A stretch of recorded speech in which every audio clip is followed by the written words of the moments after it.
Daniel, unang kabanata. Si Daniel at ang kanyang mga kaibigan sa Babylonia.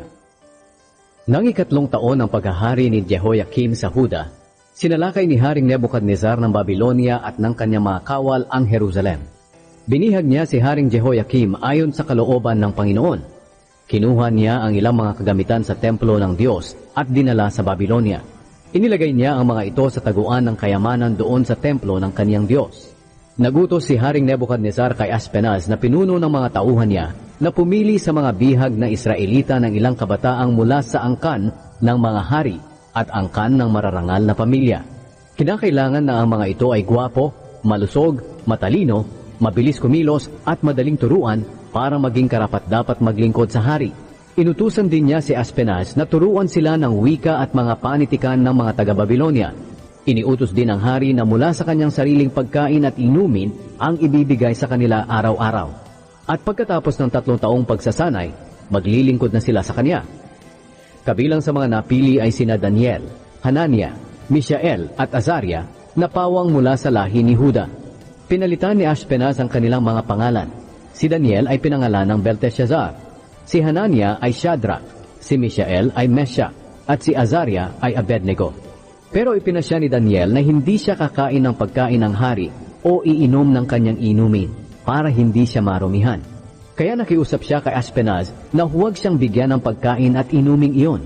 Niloob naman ng Diyos na siya'y kalugdan ni Aspenaz. Pero sinabi ni Aspenaz kay Daniel, "Natatakot ako sa hari. Siya ang pumili kung ano ang kakainin at iinumin ninyo. At kung makita niyang hindi kayo malusog gaya ng ibang mga kabataan, baka ipapatay niya ako." Dahil dito, sinabi ni Daniel sa itinalaga ni Aspenaz na mangangalaga sa kanila, "Subukan niyo kaming pakainin lang ng gulay at painumin ng tubig sa loob ng 10 araw.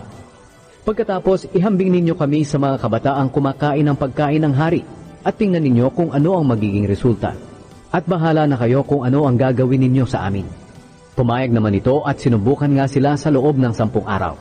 Pagkatapos ng 10 araw, nakita ng tagapagbantay na mas malusog sila kaysa sa mga kabataang kumakain ng pagkain ng hari. Kaya ipinagpatuloy na lang ang pagbibigay sa kanila ng gulay at tubig sa halip na pagkain at inumin ng hari. Binigyan ng Diyos ang 4 na kabataang ito ng karunungan at pangunawa, pati na ang kaalaman sa iba't ibang literatura. Bukod pa rito, binigyan ng Diyos si Daniel ng karunungan sa pagpapaliwanag ng kahulugan ng mga pangitain at mga panaginip. Pagkalipas ng 3 taon na pagtuturo sa kanila ayon sa utos ni Haring Nebukadnezar, dinala sila ni Aspenaz sa kanya. Nakipag-usap ang hari sa kanila at napansin ng hari na wala ni isa man sa mga kabataan doon ang makahihigit kina Daniel, Hanania, Mishael at Azaria. Kaya sila ang piniling maglingkod sa kanya. Sa lahat ng itinanaw ng hari sa kanila, nakita niya na ang kanilang kaalaman ay 10 ulit na mas mahusay kaysa sa kaalaman ng mga salamangkero at engkantador sa buong kaharian niya. Patuloy na naglingkod si Daniel kay Nebukadnezar hanggang sa unang taon ng paghahari ni Cyrus. Ang panaginip ni Nebukadnezar. Ikalawang kabanata. Noong 2 taon ng paghahari ni Nebukadnezar, nagkaroon siya ng mga panaginip na bumabagabag sa kanya, kaya hindi siya makatulog. Ipinatawag niya ang kanyang mga salamangkero, engkantador, mangkukulam at mga astrologo para ipaliwanag nila ang kanyang mga panaginip. Sinabi niya sa kanila, "Nanaginip ako at binabagabag ako nito. Kaya ipinatawag ko kayo dahil gusto kong malaman kung ano ang kahulugan ng panaginip na iyon." Sumagot ang mga astrologo sa hari sa wikang Aramiko, "Mahal na hari, sabihin niyo po sa amin na inyong mga lingkod ang inyong panaginip at ipapaliwanag namin sa inyo ang kahulugan nito." Sinabi ng hari sa kanila, "Ito ang aking napagpasyahan. Kung hindi ninyo mahulaan ang aking panaginip at ang kahulugan nito, pagpuputol-putulin ko ang katawan ninyo at ipapawasak ang inyong mga bahay. Kung mahuhulaan ninyo ang aking panaginip at maipaliwanag ang kahulugan nito, gagantimpalaan ko kayo at bibigyan pa ng malaking karangalan. Sige, hulaan na ninyo at ipaliwanag ang kahulugan nito." Muli silang sumagot sa hari, "Mahal na hari, sabihin niyo po sa amin ang inyong panaginip at ipapaliwanag namin sa inyo ang kahulugan nito."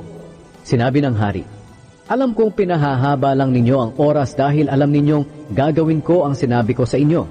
na kung hindi ninyo mahulaan at maipaliwanag ang aking panaginip, paparusahan ko kayo katulad ng sinabi ko. Nagkasundo kayong magsinungaling sa akin, sa pag-aakalang magbabago pa ang aking isip sa paglipas ng oras. Hulaan na ninyo kung ano ang aking panaginip para maniwala ako na marunong talaga kayong magpaliwanag ng kahulugan nito. Sumagot sila sa hari, walang tao sa buong mundo ang makagagawa ng iniuutos ninyo. At wala ring hari gaano man ang kanyang kapangyarihan na mag-uutos ng ganyan sa kanyang mga engkantador, mangkukulam o mga astrologo. Napakahirap ng inyong hinihingi, mahal na hari. Ang mga Diyos lang ang makakagawa niyan, pero hindi sila naninirahan kasama ng mga tao. Dahil sa sagot nilang ito, galit na galit ang hari at nag-utos siyang patayin ang lahat ng marurunong na mga tao sa Babylonia. Nang inilabas na ang utos ng hari na patayin ang mga marurunong, hinanap si Daniel at ang kanyang mga kasama para patayin din.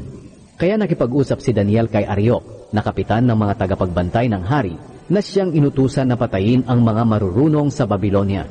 Maingat na nagtanong si Daniel sa kanya kung ano ang dahilan ng napakabigat na utos ng hari. Kaya sinabi sa kanya ni Ariok ang nangyari. Pagkatapos pumunta si Daniel sa hari at hiniling niya na bigyan siya ng panahong maipaliwanag ang kahulugan ng panaginip nito. Pumayag naman ang hari, kaya umuwi si Daniel at ibinalita sa kanyang mga kasamahang sina Anania, Mishael at Azaria ang tungkol sa nangyari. Hiniling niya sa mga ito na manalangin para kaawaan sila ng Diyos sa langit at para malaman nila ang kahulugan ng panaginip ng hari upang hindi sila patayin kasama ng iba pang marurunong na tao sa Babylonia. Nang gabing iyon, ipinahayag ng Diyos kay Daniel ang panaginip ng hari at ang kahulugan nito sa pamamagitan ng pangitain. At pinuri ni Daniel ang Diyos sa langit. Sinabi niya, purihin ang Diyos magpakailanman. Siya ay matalino at makapangyarihan. Siya ang nagbabago ng panahon. Siya ang nagpapasya kung sino ang maghahari at siya rin ang nag-aalis sa kanila sa trono. Siya ang nagbibigay ng karunungan sa marurunong. Ipinapaliwanag niya ang mahihiwagang bagay na mahirap intindihin. Nasa kanya ang liwanag at nalalaman niya ang anumang nasa kadiliman. O Diyos ng aking mga ninuno, pinupuri ko kayo at pinapasalamatan. Kayo ang nagbigay sa akin ng karunungan at kakayahan, at ibinigay niyo sa amin ang aming kahilingan sa inyo na ipahayag sa amin ang panaginip ng hari. Ipinaliwanag ni Daniel ang panaginip ng hari. Pagkatapos, bumalik si Daniel kay Ariok na inutusan ng hari para patayin ang mga marurunong na tao sa Babylonia. Sinabi ni Daniel sa kanya, huwag mo muna silang patayin. Dalhin mo muna ako sa hari at ipapaliwanag ko ang kanyang panaginip. Kaya dali-daling dinala ni Ariok si Daniel sa hari. Sinabi ni Ariok, mahal na hari, may nakita po akong bihag mula sa Huda na makapagpapaliwanag ng inyong panaginip. Tinanong ng hari si Daniel na tinatawag ding Belteshazzar, talaga bang mahuhulaan mo ang aking panaginip at maipapaliwanag ang kahulugan nito? Sumagot si Daniel, mahal na hari, wala pong sino mang marunong katulad ng mga mangkukulam, engkantador o manghuhula ang makakapagpaliwanag ng inyong panaginip. Pero may Diyos sa langit na naghahayag ng mga mahiwagang bagay. At inihayag niya sa inyo sa panaginip ang mangyayari sa hinaharap. Ngayon sasabihin ko po sa inyo ang mga pangitaing nakita ninyo sa inyong panaginip. Habang natutulog po kayo, mahal na hari, na naginip kayo tungkol sa mga mangyayari sa hinaharap. Ipinapaalam ito sa inyo ng Diyos na tagapagpahayag ng mga mahiwagang bagay. At inihayag sa akin ng Diyos ang inyong panaginip, hindi dahil mas matalino ako kaysa sa iba, kundi para maipaliwanag ko sa inyo at maintindihan nyo ang gumugulo sa inyong isipan. Ito po ang inyong panaginip. May nakita kayong malaking ribulto na nakakasilaw, na nakatayo sa inyong harapan at nakakatakot tingnan. Ang ulo nito ay purong ginto, ang mga bisig at dibdib ay pilak, ang tiyan at hita ay tanso. Ang kanyang mga binti ay bakal at ang kanyang mga paa naman ay bakal at luwad. At habang tinitingnan niyo po ang ribulto, may batong natipak na hindi kagagawa ng tao. Tumama ito sa mga paang bakal at luwad ng ribulto at nawasak ang kanyang mga paa. Agad namang nadurog ang buong ribulto na gawa sa bakal, luwad, tanso, pilak at ginto. At parang naging ipa sa giikan na ipinadpad ng hangin kung saan-saan. Pero ang batong bumagsak sa paa ng ribulto ay naging malaking bundok at pumuno sa buong mundo. Iyan po ang panaginip nyo. At ito naman ang kahulugan. Mahal na hari, kayo ang hari ng mga hari. Ginawa kayong hari ng Diyos sa langit at binigyan ng kapangyarihan, kalakasan at karangalan. Ipinasakop niya sa inyo ang mga tao, mga hayop, at mga ibon sa lahat ng dako. Kayo ang sumisimbolo sa gintong ulo ng rebulto. Ang susunod sa inyong kaharian ay mas mahina kaysa sa inyo. Pagkatapos, ang ikatlong kaharian ay sumisimbolo ng tansong bahagi ng rebulto, at ang kahariang ito ay maghahari sa buong mundo. At ang ikaapat na kaharian ay kasintatag ng bakal. Kung paanong ang bakal ay dumudurog, ang kahariang ito ay dudurog din ng ibang mga kaharian. Ang mga paa na yari sa bakal at luwad ay nangangahulugan ng mahahating kaharian, pero mananatili itong malakas, dahil ikaw mismo ang nakakita na may halo itong bakal. Ang mga daliring bakal at luwad na mga paa ay nangangahulugan na may bahagi ang kaharian na matibay at may bahaging mahina. Ang pagsasama ng bakal at luwad ay nangangahulugang magkakaisa ang mga pinuno ng mga kahariang ito sa pamamagitan ng pag-aasawa ng magkaibang lahi. Pero hindi rin magtatagal ang kanilang pagkakaisa, katulad ng bakal at luwad na hindi maaaring paghaluin. Sa panahon ng mga haring ito, ang Diyos sa langit ay magtatayo ng isang kaharian na hindi babagsak kailanman. Hindi ito matatalo ng alinmang kaharian, kundi wawasakin pa niya ang lahat ng kaharian at mananatili ito magpakailanman. Katulad ito ng iyong nakitang tipak na bato mula sa bundok na hindi kagagawa ng tao, na dumurog sa rebultong yari sa bakal, tanso, luwad, pilak at ginto. Mahal na hari, ipinahayag po ng makapangyarihang Diyos sa inyo kung ano ang mga mangyayari sa hinaharap. Iyon ang panaginip nyo at ang kahulugan nito. Totoo po ang lahat ng sinabi ko. Nagpatira pa si Haring Nebukadnezar upang parangalan si Daniel. Pagkatapos nagutos siyang maghandog at magsunog ng insenso kay Daniel. Sinabi niya kay Daniel, "Dahil sa ipinahayag mo ang panaginip ko at ang kahulugan nito, totoo na ang iyong Diyos ang pinakamakapangyarihan sa lahat ng Diyos. Siya ang dapat kilalaning Panginoon ng mga hari, at siya lamang ang nakakapagpahayag ng mga hiwaga." Pagkatapos binigyan ng hari si Daniel ng maraming magagandang regalo. Ginawa siyang tagapamahala ng buong lalawigan ng Babylonia at pinuno ng lahat ng marurunong doon. Hiniling ni Daniel sa hari na italaga sina Shadrach, Meshach at Abednego bilang katulong niya sa pamamahala ng lalawigan. Pumayag naman ang hari at namalagi si Daniel sa palasyo ng hari. Iniutos ni Nebukadnezar na sambahin ang rebulto. Ikatlong kabanata. Nagpagawa si Haring Nebukadnezar ng rebultong ginto. May 70 talampakan ang taas at 9 talampakan ang lapad. Ipinatayo niya ito sa kapatagan ng Dura sa lalawigan ng Babylonia. Pagkatapos, ipinatawag ni Haring Nebukadnezar ang mga gobernador, mga mayor, mga komisyoner, mga tagapayo, mga ingat-yaman, mga hukom, at iba pang mga opisyal ng lalawigan para dumalo sa pagtatalaga ng nasabing rebulto. Nang naroon na sila nakatayo sa harap ng rebulto, sumigaw ang tagapagbalita, "Kayong mga nanggaling sa iba't ibang bansa, lahi at wika, kapag narinig ninyo ang tunog ng tambuli, plauta, kudyapi, alpa at iba pang mga instrumento, lumuhod kayo agad at sumamba sa rebultong itinayo ni Haring Nebukadnezar. Ang sinumang hindi sasamba ay agad na itatapon sa naglalagablab na hurno." Kaya nang marinig nila ang tunog ng mga instrumento, agad silang lumuhod at sumamba sa rebulto. Nang panahong iyon, may ilang taga-Babylonia na lumapit sa hari at pinaratangan nila ang mga Hudyo. Sinabi nila kay Haring Nebukadnezar, "Naway humaba pa ang inyong buhay, mahal na hari. Hindi ba't nag-utos po kayo na ang sinumang makarinig ng tunog ng mga instrumento ay dapat lumuhod at sumamba sa gintong rebulto at ang hindi sasamba ay itatapon sa naglalagablab na hurno? Ngunit may ilang mga Hudyong hindi sumusunod sa inyong utos. Sila po ay sina Shadrach, Meshach at Abednego. Sila ang mga taong pinamamahala ninyo sa lalawigan ng Babylonia. Hindi nila iginagalang ang inyong mga Diyos at hindi sila sumasamba sa gintong rebulto na ipinatayo ninyo." Nang marinig iyon ng hari, nagalit siya ng husto. Kaya ipinatawag niya sina Shadrach, Meshach at Abednego. Nang dumating sila, tinanong sila ng hari, "Totoo bang hindi ninyo iginagalang ang aking mga Diyos at hindi kayo sumasamba sa rebultong ginto na ipinatayo ko? Ngayon, inuutusan ko kayong sumamba sa rebulto kapag narinig ninyo ang tunog ng mga instrumento. Dahil kung hindi, ipapatapon ko kayo sa naglalagablab na hurno. Tingnan natin kung may Diyos na makakapagligtas sa inyo." Sumagot silang tatlo, "Mahal na hari, wala po kaming masasabi tungkol dyan. Kung talaga pong ganyan ang mangyayari, ililigtas kami ng Diyos na aming pinaglilingkuran mula sa naglalagablab na hurno.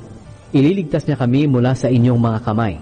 Pero kung hindi man niya kami iligtas, gusto naming malaman mo na hindi pa rin kami maglilingkod sa inyong mga Diyos o sasamba sa ribultong ginto na ipinatayo ninyo." Dahil sa sagot nilang iyon, lalo pang nagalit ang hari sa kanila at kitang-kita ito sa kanyang mukha. Kaya iniutos niyang painitin pa ang hurno ng 7 ulit. Pagkatapos ay inutusan niya ang kanyang pinakamalalakas na sundalo na gapusin sina Shadrach, Meshach at Abednego at itapon sa naglalagablab na hurno. Kaya iginapos sila ng mga sundalo at itinapon sa hurno na hindi na inalis ang kanilang mga damit. Dahil sa pinainit pang lalo ng hari ang hurno, namatay ang mga sundalong nagtapon sa kanila dahil sa lagablab ng apoy. At silang tatlo na nakagapos ay bumagsak sa naglalagablab na hurno. Habang nakatingin si Haring Nebukadnezar, bigla siyang tumayo sa laki ng kanyang pagkamangha. Tinanong niya ang kanyang mga opisyal, "Hindi ba 3 lang ang itinapon sa apoy?" Sumagot sila, "Opo, mahal na hari." Sinabi ng hari, "Tingnan ninyo, 4 na ang nakikita kong palakad-lakad sa gitna ng apoy. Hindi na sila nakagapos at hindi sila nasusunog. At ang isa sa kanila ay parang Diyos." Kaya lumapit si Nebukadnezar sa pintuan ng naglalagablab na hurno at tinawag sila, "Shadrach, Meshach at Abednego, mga lingkod ng kataas-taasang Diyos. Lumabas kayo riyan, hali kayo rito." At lumabas silang 3 mula sa hurno. Pagkatapos, nagtipon sa kanila ang mga gobernador, mayor, komisyoner, at ang iba pang mga opisyal ng hari. At nakita nilang hindi man lang sila napinsala ng apoy, ni hindi nag-amoy usok ang kanilang buhok o damit. Dahil dito, sinabi ng hari, "Purihin ang Diyos ni Shadrach, Meshach at Abednego." Nagsugos siya ng kanyang anghel para iligtas ang kanyang mga lingkod na nagtitiwala sa kanya. Hindi nila sinunod ang aking utos. Minabuti pa nilang mapatapon sa apoy kaysa sumamba sa alinmang Diyos maliban sa kanilang Diyos. Kaya iniuutos ko na ang sinumang tao sa alinmang bansa, lahi o wika na magsasalita ng masama laban sa Diyos ni Shadrach, Meshach at Abednego ay pagpuputol-putulin ng katawan at wawasakin ang kanilang mga bahay, sapagkat walang Diyos na makapagliligtas katulad ng kanilang Diyos.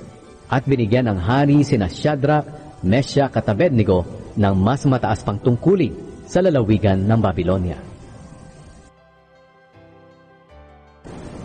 Ang pangalawang panaginip ni Nebukadnezar. Ika-4 na kabanata. Gumawa si Haring Nebukadnezar ng isang mensahe para sa lahat ng tao sa iba't ibang bansa, lahi at wika sa buong mundo. Ito ang nakasulat, "Sumainyo nawa ang mabuting kalagayan. Nais kong ipaalam sa inyo ang mga himala at kababalaghang ginawa sa akin ng kataas-taasang Diyos. Kamangha-mangha at makapangyarihan ang mga himalang ipinakita ng Diyos. Ang paghahari niya ay walang hanggan. Ang aking kalagayan dito sa palasyo ay mabuti at namumuhay ako sa kasaganaan. Pero nagkaroon ako ng nakakatakot na panaginip at pangitain na bumabagabag sa akin. Kaya iniutos ko na dalhin sa akin ang lahat ng marurunong sa Babylonia para ipaliwanag sa akin ang kahulugan ng aking panaginip. Nang dumating ang mga salamangkero, manghuhula at mga astrologo, sinabi ko sa kanila ang panaginip ko, pero hindi nila maipaliwanag ang kahulugan nito.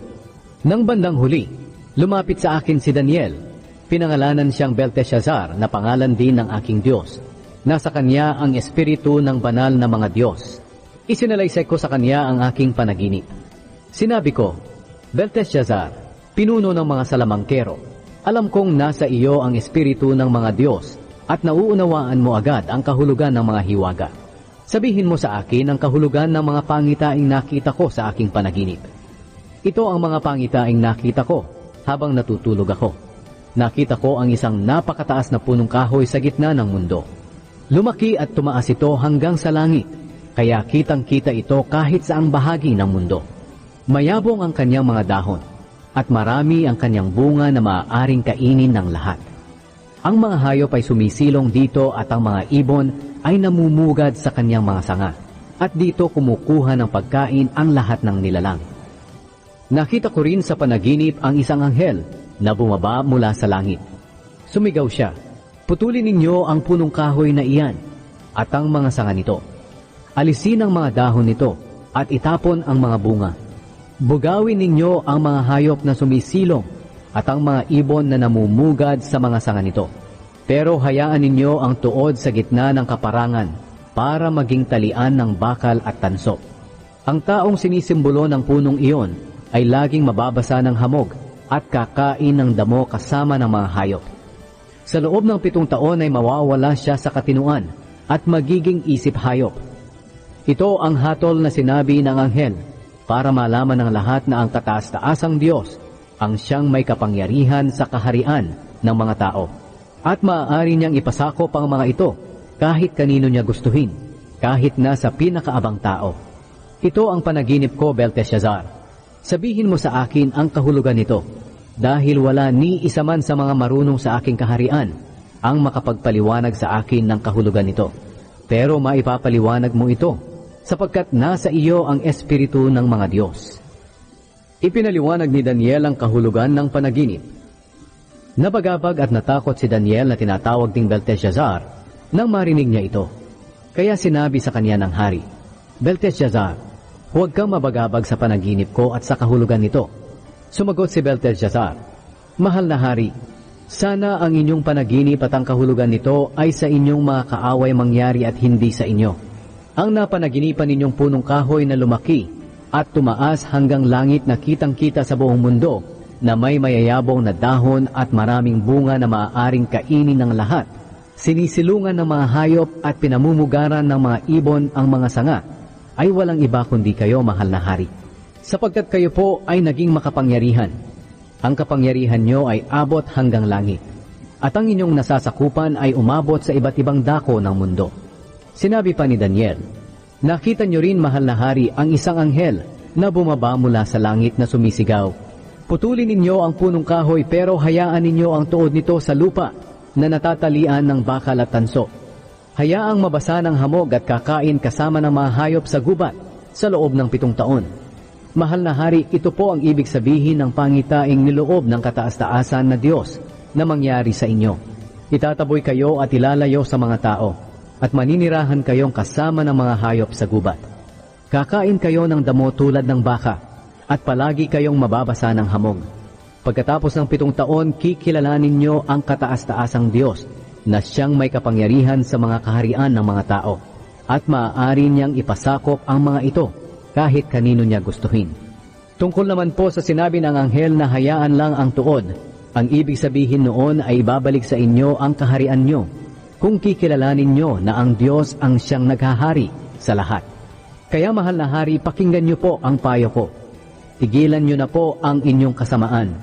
Gumawa kayo ng matuwid at maging maawain sa mga dukha. Kung gagawin nyo po ito, baka sakaling manatili kayong maunlad.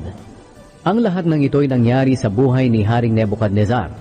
Pagkalipas ng 1 taon, mula nang ipaliwanag ni Daniel ang kahulugan ng kanyang panaginip, ganito ang nangyari. Habang namamasyal si Haring Nebukadnezar sa bubong ng kanyang palasyo sa Babylonia, sinabi niya, Talagang makapangyarihan ang Babylonia, ang itinayo kong maharlikang bayan, sa pamamagitan ng aking kapangyarihan at para sa aking karangalan. Hindi pa siya halos natatapos sa pagsasalita. May tinig mula sa langit na nagsabi, Haring Nebukadnezar, makinig ka. Binabawi ko na sa iyo ang iyong kapangyarihan bilang hari. Itataboy ka mula sa mga tao at maninirahan kang kasama ng mga hayop sa gubat. Kakain ka ng damo na parang baka. Pagkatapos ng 7 taon ay kikilalanin mo ang kataas-taasang Diyos na siyang may kapangyarihan sa mga kaharian ng mga tao at maaari niyang ipasakop ang mga ito kahit kanino niya gustuhin. Nangyari nga agad kay Nebukadnezar ang sinabi ng tinig. Itinaboy siya mula sa mga tao at kumain ng damo na parang baka. Palaging basa ng hamog ang kanyang katawan at humaba ang kanyang buhok na parang balahibo ng agila at ang kanyang kuko ay parang kuko ng ibon. Pagkatapos ng 7 taon, ako si Nebukadnezar ay lumapit sa Diyos at nanumbalik ang matinukong pag-iisip. Kaya pinuri ko at pinarangalan ang kataas-taasang Diyos na buhay magpakailanman. Sinabi ko, ang paghahari niya ay walang katapusan. Baliwala ang mga tao sa mundo kung ikukumpara sa kanya. Ginagawa niya ang nais niya sa mga anghel sa langit at sa mga tao sa lupa. Walang makakatutol o makakahadlang sa kanya. Nang manumbalik na ang aking katinuan, ibinalik din sa akin ang karangalan at kapangyarihan bilang hari. Muli akong tinanggap ng aking mga opisyal at mga tagapayo, at ako'y naging mas makapangyarihan kaysa dati. Kaya ngayon pinupuri ko't pinararangalan ng hari ng langit, dahil matuwid at tama ang lahat niyang ginagawa, at ibinabagsak niya ang mga mapagmataas. Ang piging ni Belshazzar.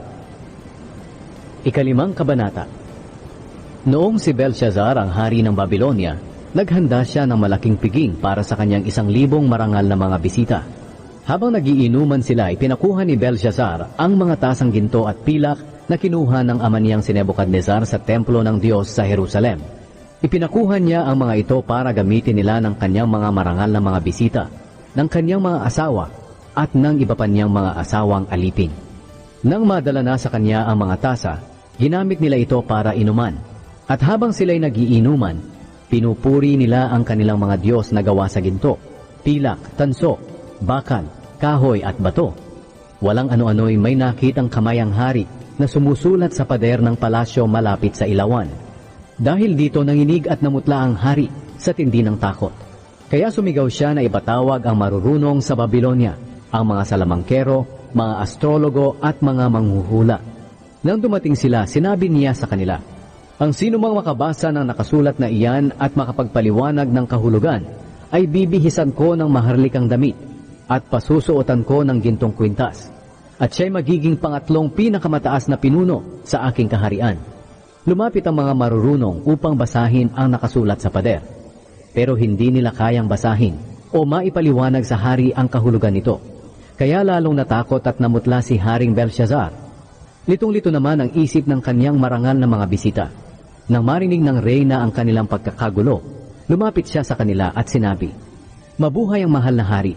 Huwag kang matakot o mag-alala, dahil may isang tao sa iyong kaharian na nasa kanya ang espiritu ng banal na mga Diyos. Noong panahon ng iyong amang si Haring Nebuchadnezzar, ang taong ito ay nagpamalas ng kanyang karunungan, tulad sa karunungan ng mga Diyos. Ginawa siya ng iyong ama na pinuno ng mga salamangkero, engkantador, manghuhula at mga astrologo. Siya ay si Daniel na pinangalanan ng hari na Belteshazzar. May pambihira siyang kakayahan at karunungan. Marunong siyang magbigay kahulugan sa mga panaginip, magpaliwanag ng mga bugtong, at lumutas ng mahihirap na mga problema. Kaya ipatawag mo siya at ipapaliwanag niya ang kahulugan ng nakasulat na iyon sa pader. Kaya ipinatawag si Daniel. At nang siya'y dumating, sinabi sa kanya ng hari, ikaw pala si Daniel na isa sa mga bihag na Hudyo na dinala rito ng aking ama mula sa Huda. Nabalitaan kong ang espiritu ng mga Diyos ay nasa iyo at mayroon kang pambihirang kakayahan at karunungan. Ipinatawag ko na ang marurunong, pati na ang mga engkantador, para ipabasa at ipaliwanag ang kahulugan ng nakasulat na iyon sa pader, pero hindi nila ito nagawa. Nabalitaan kong marunong kang magpaliwanag ng kahulugan ng mga pangyayari at kaya mo ring lutasin ang mabibigat na mga problema.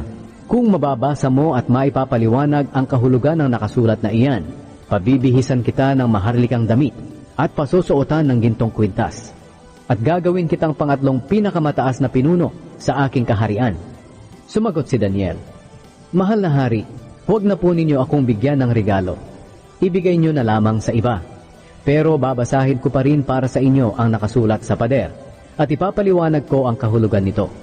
Mahal na hari, ang inyong amang si Nebuchadnezzar ay ginawang hari ng kataas-taasang Diyos. Naging makapangyarihan siya at pinarangalan.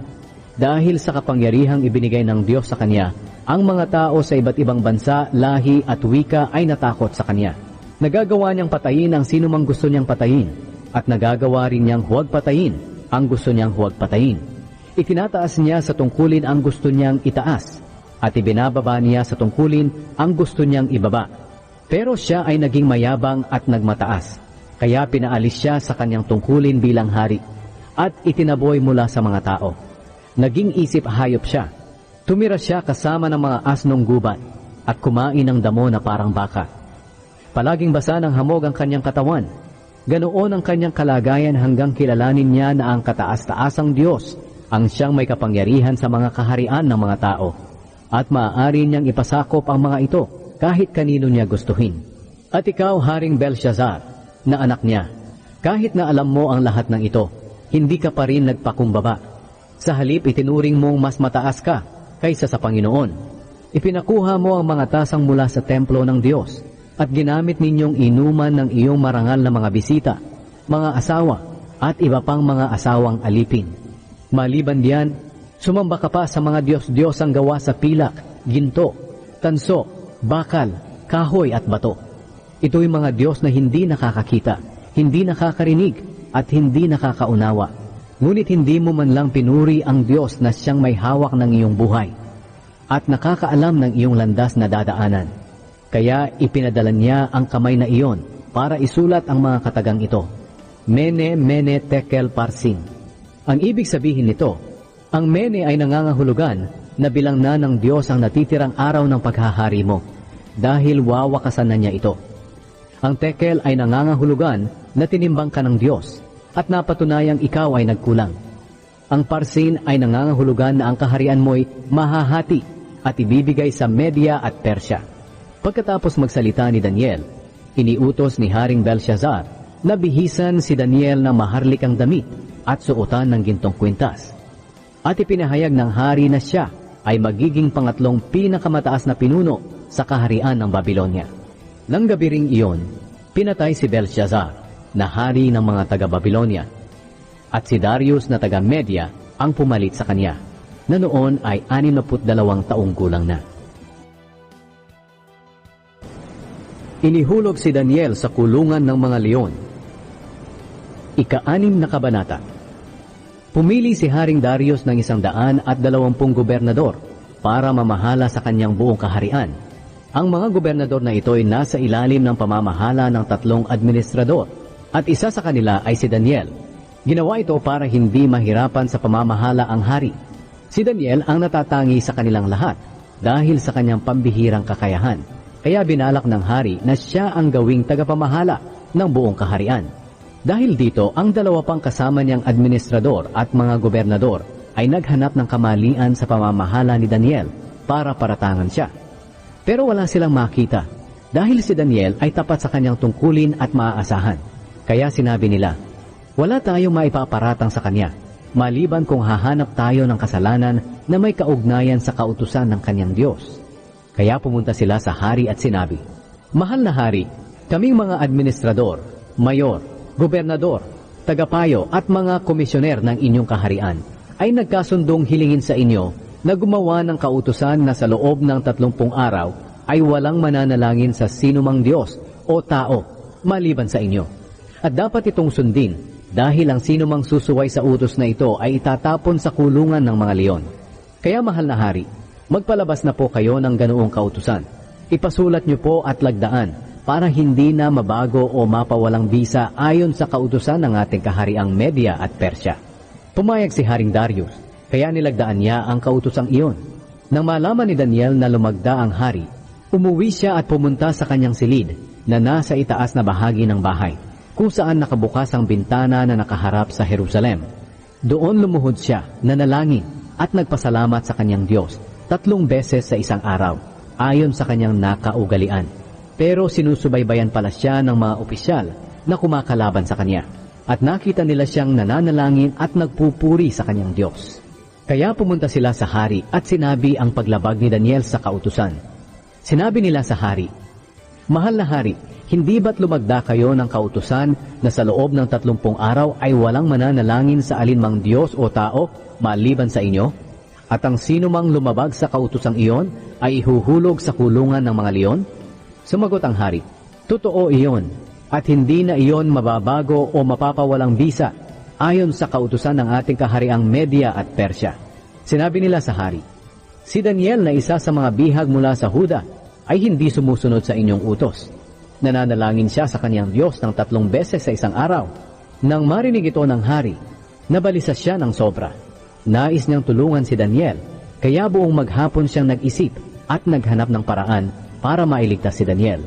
Nagtipong muli ang mga opisyal ng hari at sinabi, mahal na hari, alam niyo naman na ayon sa kautusan ng Media at Persya, kapag nagpalabas ang hari ng kautusan, ay hindi na ito maaaring baguhin. Kaya iniutos ng hari na hulihin si Daniel at ihulog sa kulungan ng mga leon. Sinabi ng hari kay Daniel, "Iligtas ka nawa ng iyong Diyos na patuloy mong pinaglilingkuran."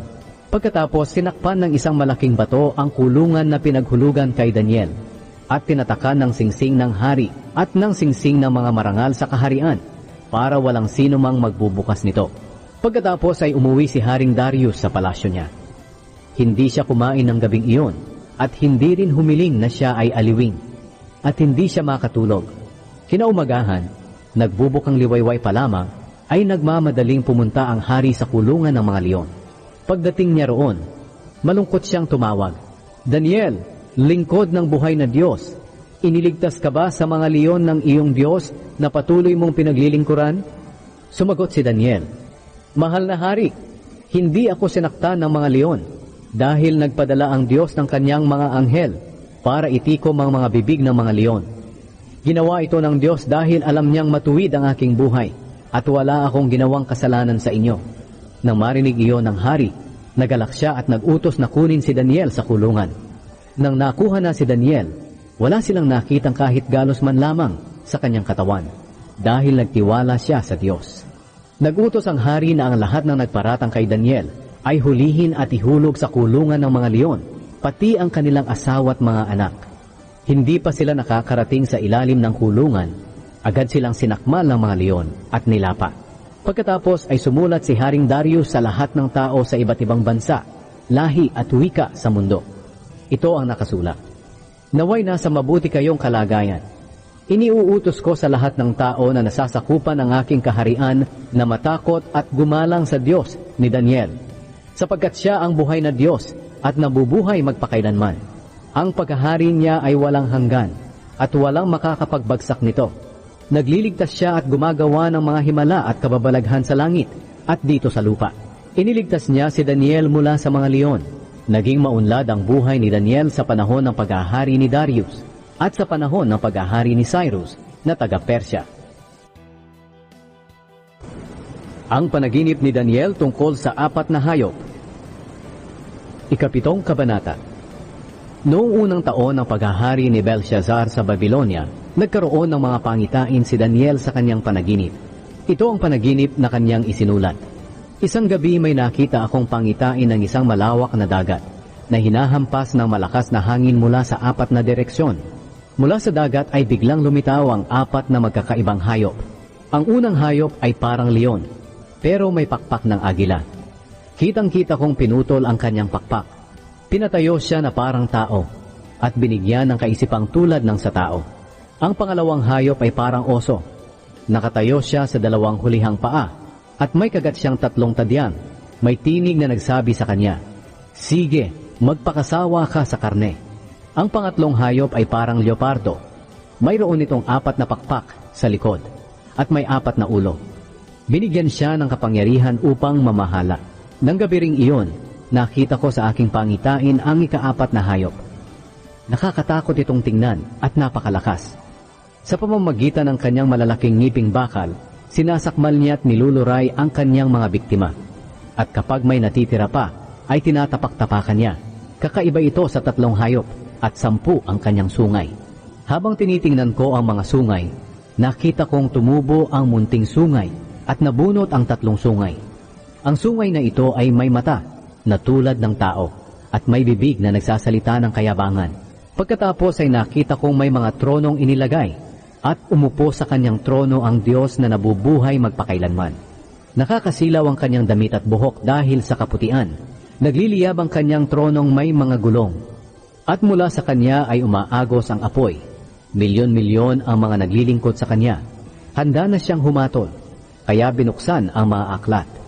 Patuloy kong tinitingnan ang sungay dahil sa naririnig kong pagyayabang nito, hanggang sa nakita kong pinatay ang ika-4 na hayop. Inihagis siya sa apoy at nasunog ang kanyang katawan. At ang natitirang 3 hayop ay inalisan ng kapangyarihan, pero hinayaang mabuhay ng maigsing panahon. Pagkatapos nakita ko ang parang tao na pinaliligiran ng ulap. Lumapit siya sa Diyos na nabubuhay magpakailanman. Pinarangalan siya at binigyan ng kapangyarihang maghari at naglingkod sa kanya ang lahat ng tao sa iba't ibang bansa, lahi at wika. Ang paghahari niya ay walang hanggan. at walang makakapagpabagsak ng kaharian niya. Ang kahulugan ng panaginip. Nabagabag ako sa aking nakita, kaya lumapit ako sa isang nakatayo roon at nagtanong kung ano ang ibig sabihin ng nakita kong iyon. Sinabi niya, ang 4 na hayop ay nangangahulugan ng 4 na haring maghahari sa mundo. Pero ang mga banal ng kataas-taasang Diyos ang siyang bibigyan ng kapangyarihang maghari magpakailanman. Tinanong ko pa siya kung ano ang ibig sabihin ng ika-4 na hayop na ibang-iba sa 3. Nakakatakot itong tingnan. Ang mga ngipin ay bakal at ang mga kuko ay tanso. Sinasakmal niya at niluluray ang kanyang mga biktima.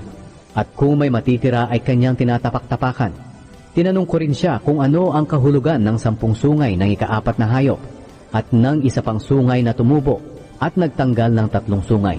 Ang sungay na ito ay may mga mata at may bibig na nagyayabang.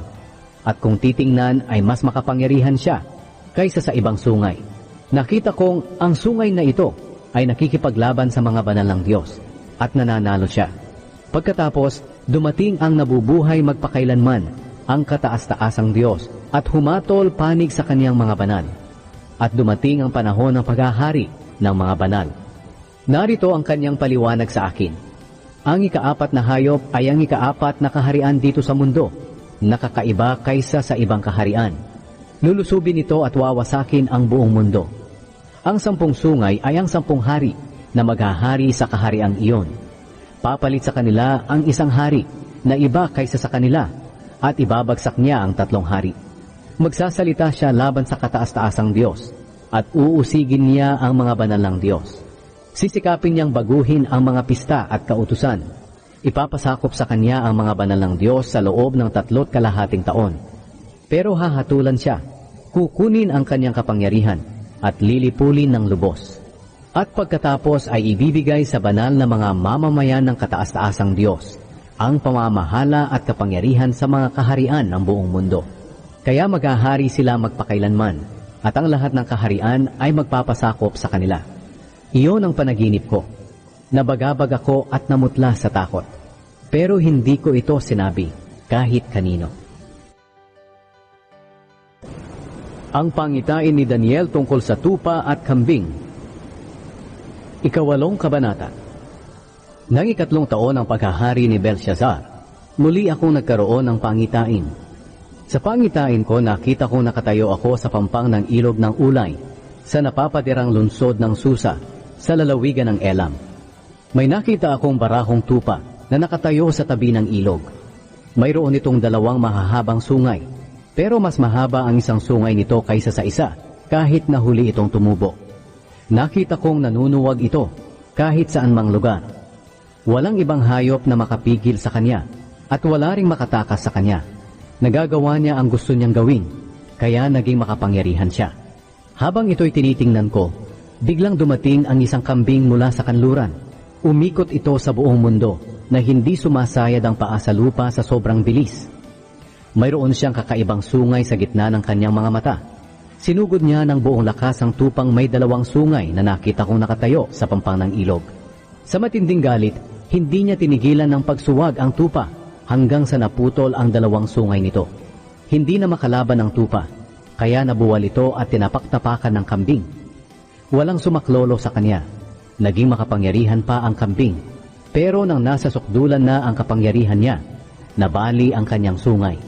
Kapalit nito ay may tumubong 4 na pambihirang sungay na nakatutok sa 4 na direksyon ng mundo. Ang isa sa kanila ay tinubuan ng isang maliit na sungay. Naging makapangyarihan itong sungay sa timog at sa silangan hanggang sa magandang lupain ng Israel. Lalo pa siyang naging makapangyarihan hanggang sa kalangitan at pinabagsak niya sa lupa ang ilang mga nilalang sa langit at mga bituin. At tinapaktapakan niya ang mga iyon. Itinuring niya ang kanyang sarili na higit na makapangyarihan kaysa sa pinuno ng mga nilalang sa langit. Pinatigil niya ang araw-araw na paghahandog sa templo ng Diyos at nilapastangan niya ang templo. Sa ginawa niyang iyon, ipinasakop sa kanya ang mga nilalang sa langit at ang araw-araw na paghahandog. Binaliwala niya ang katotohanan at nagtagumpay siya sa kanyang mga ginawa. Narinig kong nag-uusap ang 2 anghel.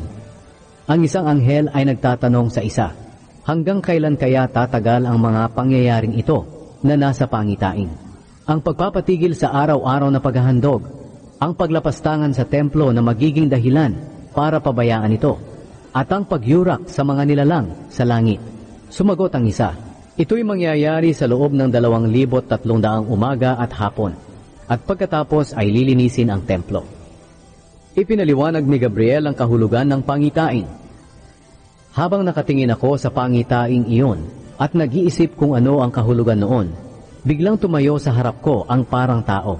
Pagkatapos may narinig akong tinig ng tao mula sa ilog ng ulay na nagsabi, Gabriel, ipaliwanag mo sa kanya ang kahulugan ng pangitain. Nang lumapit si Gabriel sa akin, nagpatira pa ako sa takot. Sinabi niya sa akin, Anak ng tao, dapat mong maintindihan na ang iyong pangitain ay tungkol sa katapusan ng panahon. Habang nakikipag-usap siya sa akin, nawalan ako ng malay at napadapa sa lupa. Pero hinawakan niya ako at ibinangon. Sinabi niya, sasabihin ko sa iyo kung ano ang mangyayari sa hinaharap kapag ibinuhos na ng Diyos ang kanyang galit, dahil naitakda na ang katapusan ng panahon. Ang tupang may 2 sungay ay ang kaharian ng Media at Persya. Ang kambing naman ay ang kaharian ng Gresya, at ang malaking sungay sa gitna ng kanyang mga mata ay ang unang hari. Ang 4 na sungay na tumubo pagkatapos maputol ang unang sungay ay ang 4 na kaharian ng Gresya na magkahati-hati ito. Pero ang kanilang mga hari ay hindi magiging makapangyarihan na tulad noong una. Sa mga huling araw ng kanilang paghahari, sa panahong sukdulan na ang kanilang kasamaan, maghahari ang isang malupit at tusong hari. Siya'y magiging makapangyarihan, pero hindi tulad ng haring nauna sa kanya.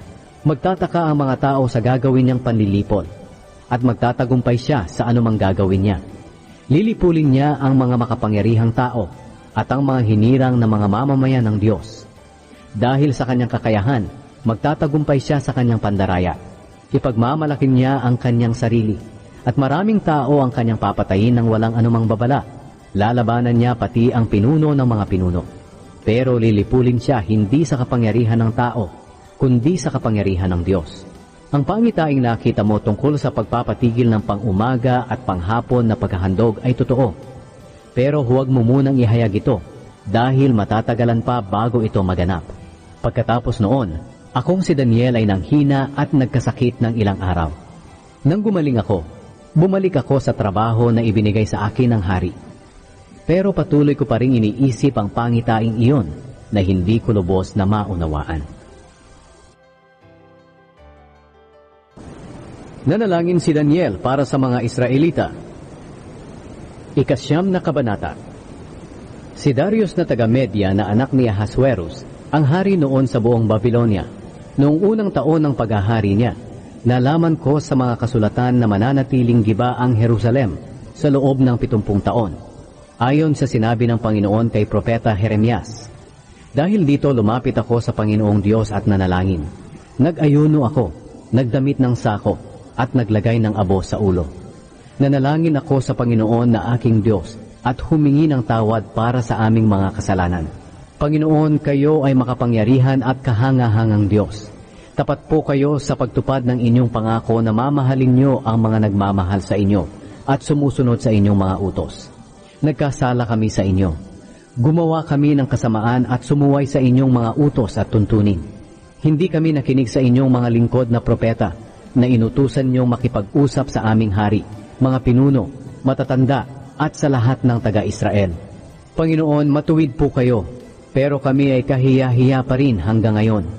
Gayon din ang lahat ng mga mamamayan ng Huda at Jerusalem, at ang lahat ng Israelita na pinangalat niyo sa malalapit at malalayong lugar, dahil sa kanilang pagsuway sa inyo. Panginoon, kami ay talagang kahiya-hiya, pati ang aming hari, mga pinuno at matatanda, dahil kami ay nagkasala sa inyo.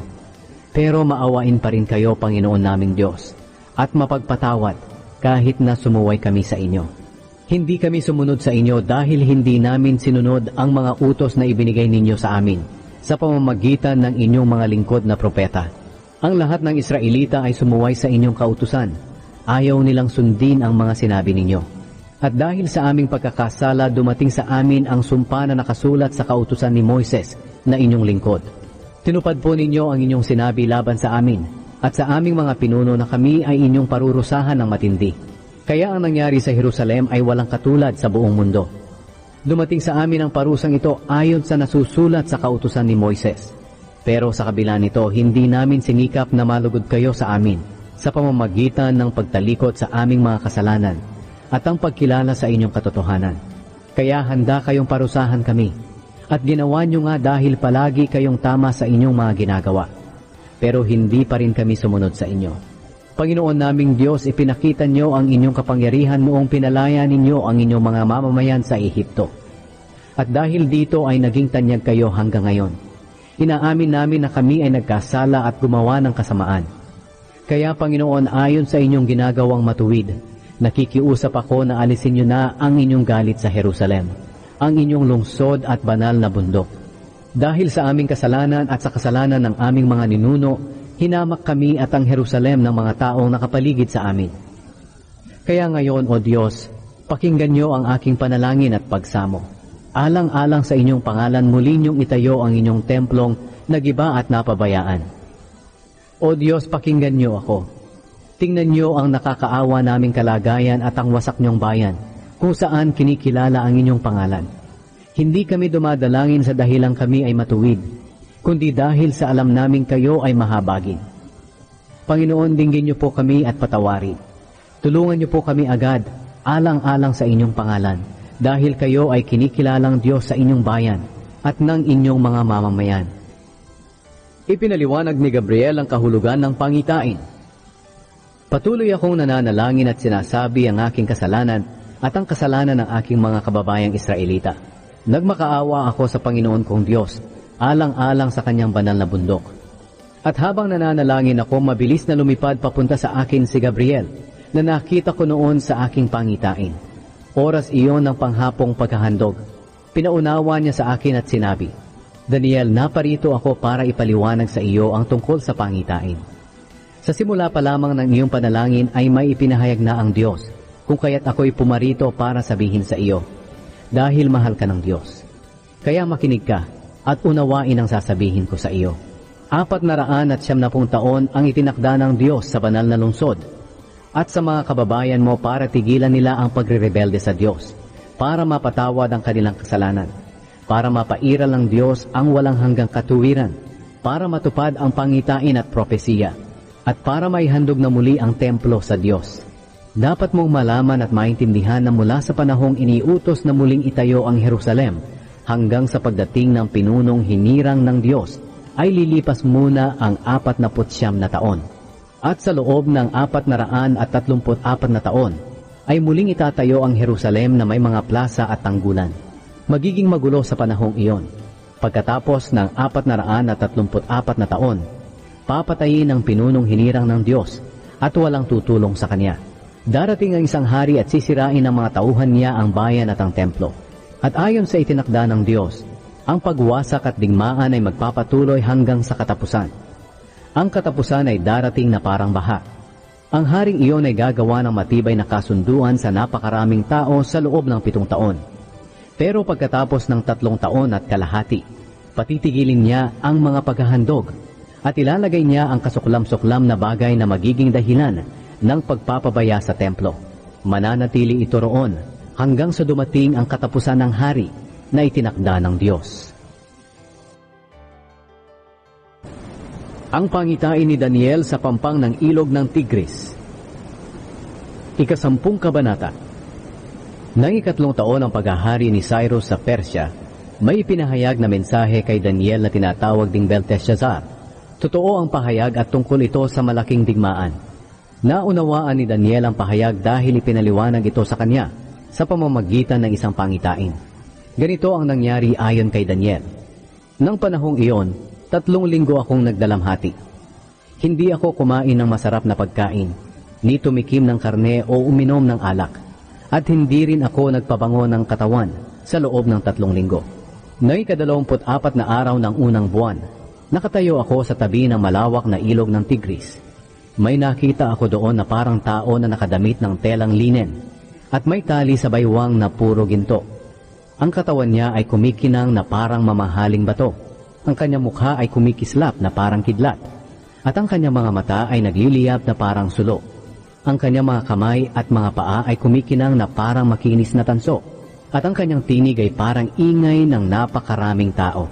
Ako lang talaga ang nakakita ng pangitaing iyon. Hindi iyon nakita ng aking mga kasama, pero nagsipagtago sila dahil sa takot. Kaya naiwan ako nag-iisa at ako lang ang nakakita ng kamanghamanghang pangitaing iyon. Namutla ako at nawala ng lakas. Narinig kong nagsasalita ang taong iyon. At habang nagsasalita siya, nawalan ako ng malay at nasubsob sa lupa. Hinawakan at tinulungan niya ako habang nanginginig pa ang aking mga kamay at mga tuhod. Sinabi niya, "Daniel, mahal ka ng Diyos. Tumayo ka at makinig ng mabuti sa sasabihin ko sa iyo. Dahil isinugo ako ng Diyos dito sa iyo." Pagkasabi niya noon, nanginginig akong tumayo. Sinabi niya sa akin, "Daniel, huwag kang matakot, sapagkat sa unang araw pa lamang ng iyong pagpapakumbaba sa Diyos at sa hangad mong maunawaan ang pangitain, sinagot na ang iyong dalangin. Kaya pumarito ako para dalhin ang kasagutan sa iyong dalangin." Pero hindi ako nakarating agad dito, dahil sa loob ng 21 araw ay hinadlangan ako ng pinuno ng kaharian ng Persya.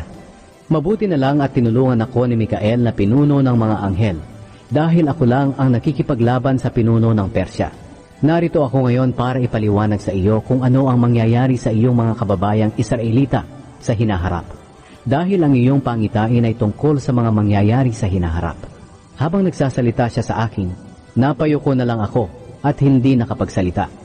Hinipo ako sa bibig nitong parang tao at nakapagsalita akong muli. Sinabi ko sa kanya na nakatayo sa aking harapan, "Ginoo, nabagabag po ako at nawala ng lakas dahil sa pangitaing nakita ko. Paano ako makikipag-usap sa inyo? Gayong wala na akong lakas at halos hindi na ako makahinga." Kaya muli niya akong hinipo at bumalik ang aking lakas. Sinabi niya sa akin, "Ikaw na mahal ng Diyos, huwag kang matakot o mag-alala. Magpalakas ka at magpakatatag ka." Na masabi niya ito sa akin, muli akong lumakas.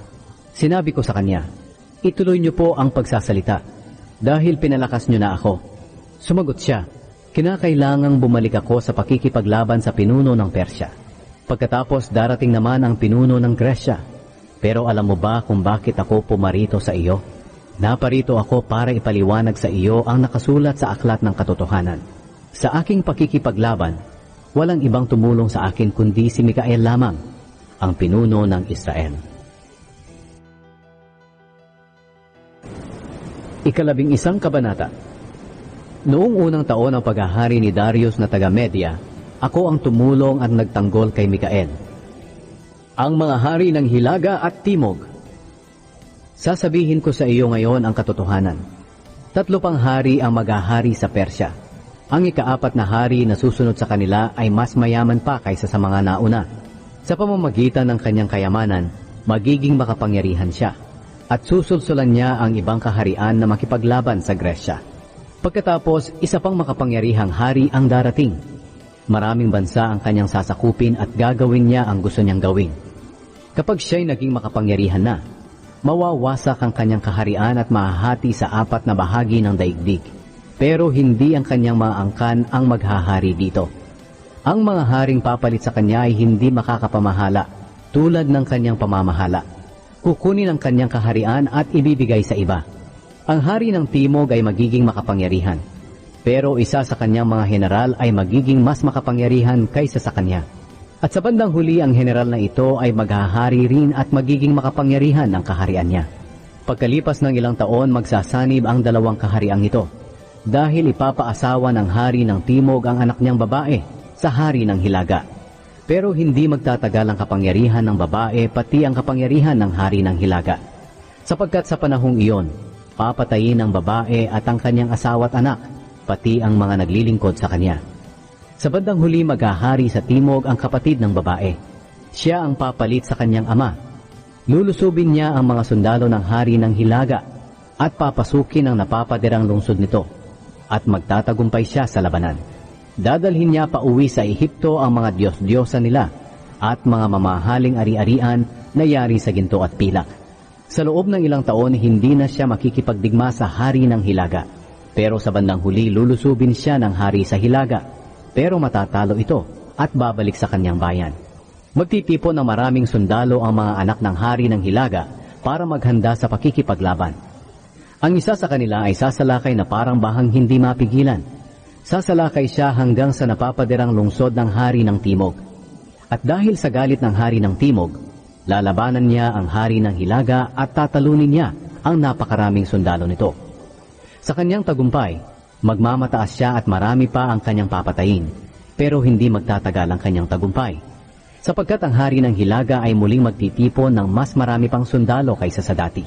At pagkalipas ng ilang taon, muli siyang sasalakay kasama ang napakaraming sundalo, dala ang napakaraming kagamitang pandigma.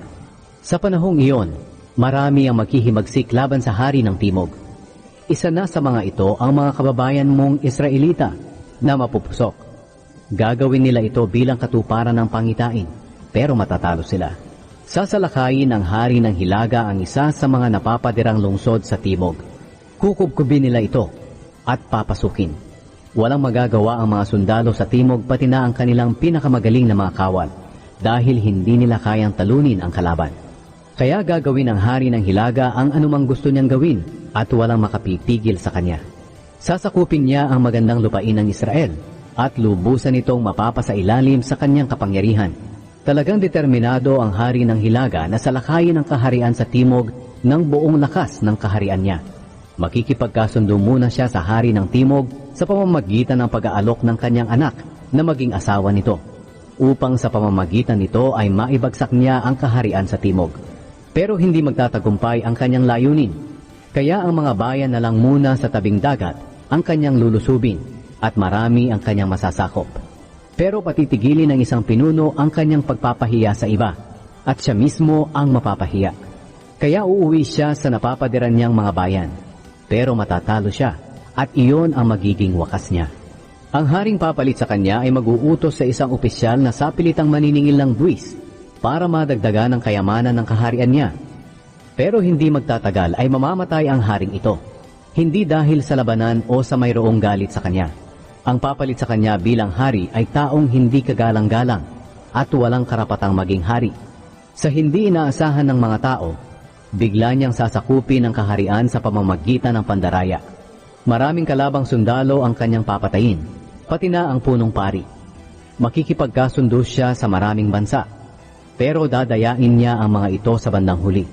Magiging makapangyarihan siya kahit maliit ang kaharian niya. Sa hindi inaasahan ng mga tao, bigla niyang lulusubin ang mauunlad na lugar ng isang lalawigan. Gagawin niya ang hindi ginawa ng kanyang mga ninuno. Hahati-hatiin niya sa mga tagasunod niya ang kanyang mga nasamsam sa labanan. Pinaplano niyang salakayin ang mga napapadirang lungsod, pero sa maikling panahon lamang. Maglalakas loob siyang salakayin ng hari ng Timog na may marami at malakas ring hukbo, pero matatalo ang hari ng Timog dahil sa katusuhan ng kanyang mga kalaban. Papatayin siya ng sarili niyang mga tauhan, kaya matatalo ang kanyang mga sundalo at marami sa kanila ang mamamatay. Ang dalawang haring ito ay magsasama pero pareho silang magsisinungaling at mag-iisip ng masama laban sa isa't isa. Pareho silang hindi magtatagumpay sa kanilang binabalak laban sa isa't isa. At magpapatuloy ang labanan nila dahil hindi pa dumarating ang takdang panahon. Ang hari ng Hilaga ay uuwi sa kanyang bayan, dala ang maraming nasamsam na kayamanan mula sa digmaan. Pero bago siya umuwi, uusigin niya ang mga mamamayan ng Diyos at ang kanilang relihiyon. At pagkatapos ay saka siya uuwi sa sarili niyang bayan. Sa takdang panahon ay muli niyang lulusubin ang kaharian sa Timog. Pero ang mangyayari ay hindi na katulad ng nangyari noon, sapagkat lulusubin siya ng hukbong pandagat mula sa kanluran. At dahil dito uurong siya at babalik sa kanyang bayan, ibubunto niya ang kanyang galit sa mga mamamayan ng Diyos at sa kanilang relihiyon. Pero magiging mabuti siya sa mga tumalikod sa kanilang relihiyon. Uutusan ng hari ng Hilaga ang kanyang mga sundalo na lapastanganin ang templong napapalibutan ng pader. Ipapatigil niya ang araw-araw na paghahandog at ilalagay ang kasuklam-suklam na bagay na magiging dahilan ng pag-iwan sa templo. Aakitin niya sa pamamagitan ng panlilinlang ang mga tumalikod sa kanilang relihiyon para gumawa ng hindi mabuti. Pero lakas loob siyang lalabanan ng mga taong tunay na tapat sa Diyos. Ang mga taong nakakaunawa ng katotohanan ay magtuturo sa maraming tao, pero uusigin sila sa loob ng ilang araw. Ang ilan sa kanila ay papatayin sa pamamagitan ng espada o susunugin, at ang ilan ay bibihagin o kukunin ang kanilang mga ari-arian. Sa panahon na inuusig sila, iilan lang ang tutulong sa kanila, pero maraming hindi tapat ang sasama sa kanila. Uusigin ang ilang nakakaunawa ng katotohanan upang maging dalisay at malinis ang kanilang mga buhay hanggang sa dumating ang katapusan, na darating sa takdang panahon. Gagawin ng hari ng hilaga ang anumang gusto niyang gawin. Ituturing niyang higit ang kanyang sarili kaysa sinumang Diyos at hahamakin niya ang Diyos na higit kaysa sa lahat ng Diyos. Magtatagumpay siya hanggang sa panahon na ipakita ng Diyos ang kanyang galit, dahil kailangang mangyari ang mga bagay na itinakda ng Diyos na dapat mangyari. Hindi niya kikilalanin ng Diyos ng kanyang mga ninuno o ang Diyos na mahal ng mga babae. Ituturing niyang higit ang kanyang sarili kaysa sa mga iyon. Wala siyang pahahalagahang Diyos, maliban sa Diyos na nananalakay ng mga napapaderang bayan. Pararangalan niya ang Diyos na ito na hindi kilala ng kanyang mga ninuno. Hahandugan niya ito ng mga ginto, pilak, mamahaling bato, at ng iba pang mamahaling mga regalo. Lulusubin niya ang pinakamatibay na mga lungsod sa tulong ng Diyos na iyon na hindi kilala ng kanyang mga ninuno. Pararangalan niya ang mga taong mabuti sa kanya sa pamamagitan ng pagbibigay sa kanila ng kapangyarihang mamahala sa maraming tao, at bibigyan niya sila ng lupain bilang gantimpala. Pagdating ng wakas, makikipaglaban ang hari ng timog sa hari ng hilaga. Pero lulusubin siya ng hari ng hilaga na may mga karwahing pandigma, mga nangangabayong sundalo, at mga hukbong pandagat. Lulusubin niya ang maraming bansa at maninira na parang baha. Lulusubin niya pati ang magandang lupain ng Israel, at maraming tao ang mamamatay. Pero makakatakas ang Edom, ang Moab, at ang mga pinuno ng Amon. Maraming bansa ang kanyang lulusubin, kabilang dito ang Ehipto. Mapapasa kanya ang mga ginto, pilak, at ang lahat ng kayamanan ng Ehipto. Sasakupin din niya ang Libya at Ethiopia. Pero may mga balitang magmumula sa silangan at hilaga na babagabag sa kanya. Kaya sasalakay siya sa matinding galit, at maraming tao ang kanyang lilipulin ng lubusan. Magtatayo siya ng maharlikang tolda sa pagitan ng dagat at ng banal na bundok. Pero mamamatay siya nang wala man lang tutulong sa kanya. Ang pahayag ng anghel tungkol sa huling panahon. 12 kabanata. Sa panahong iyon, darating si Mikael, ang makapangyarihang pinuno na nagtatanggol sa iyong mga kababayan. Magiging mahirap ang kalagayan sa mga panahong iyon, at ang matinding kahirapang ito ay hindi pa nangyayari mula nang naging bansa ang Israel. Pero ililigtas sa paghihirap ang iyong mga kababayan na ang mga pangalan ay nakasulat sa aklat. Bubuhayin ang marami sa mga namatay na. Ang iba sa kanila ay tatanggap ng buhay na walang hanggan, pero ang iba ay isusumpa at ilalagay sa kahihiyang walang hanggan. Ang mga taong nakakaunawa ng katotohanan at nagtuturo sa mga tao na mamuhay na matuwid ay magniningning na parang bituin sa langit magpakailanman. Pero Daniel, isara mo muna ang aklat na ito at huwag mo munang sabihin sa mga tao ang mensahe nito hanggang sa dumating ang katapusan. Habang hindi pa ito ipinapahayag, marami ang magsisikap na unawain ang mga nangyayari. Pagkatapos niyang sabihin iyon, may nakita pa akong 2 taong nakatayo sa magkabilang pampang ng ilog. Nagtanong ang isa sa kanila sa taong nakadamit ng telang linen na nakatayo sa mataas na bahagi ng ilog. Gaano kaya katagal bago matapos ang mga nakakamanghang pangyayaring iyon? Itinaas ng taong nakadamit ng telang linen ang kanyang 2 kamay. At narinig kong sumumpa siya sa Diyos na buhay magpakailanman. Sinabi niya, matatapos ito sa loob ng 3 taon at kalahati, kapag natapos na ang paghihirap ng mga mamamayan ng Diyos. Hindi ko naintindihan ang kanyang sagot, kaya tinanong ko siya, ano po ba ang kalalabasan ng mga pangyayaring iyon? Sumagot siya, sige na Daniel, hayaan mo na iyon. Dahil ang sagot sa tanong mo'y mananatiling lihim at hindi maaaring sabihin hanggang sa dumating ang katapusan. Marami sa mga nakakaunawa ng katotohanan ang lilinisin ng kanilang buhay at mauunawaan nila ang mga sinasabi ko. Pero ang masasama ay patuloy na gagawa ng masama at hindi makakaunawa ng mga sinasabi ko. Lilipas ang 1,270 araw mula sa panahon ng pagpapatigil ng araw-araw na paghahandog at paglalagay ng kasuklam-suklam na bagay na magiging dahilan ng pag-iwan sa templo hanggang sa dumating ang katapusan. Mapalad ang naghihintay at nananatili hanggang sa matapos ang 1,335 araw. At ikaw, Daniel, ipagpatuloy mo ang iyong gawain. Mamamatay ka pero bubuhayin kang muli sa mga huling araw upang tanggapin ang iyong gantimpala na inihanda para sa iyo.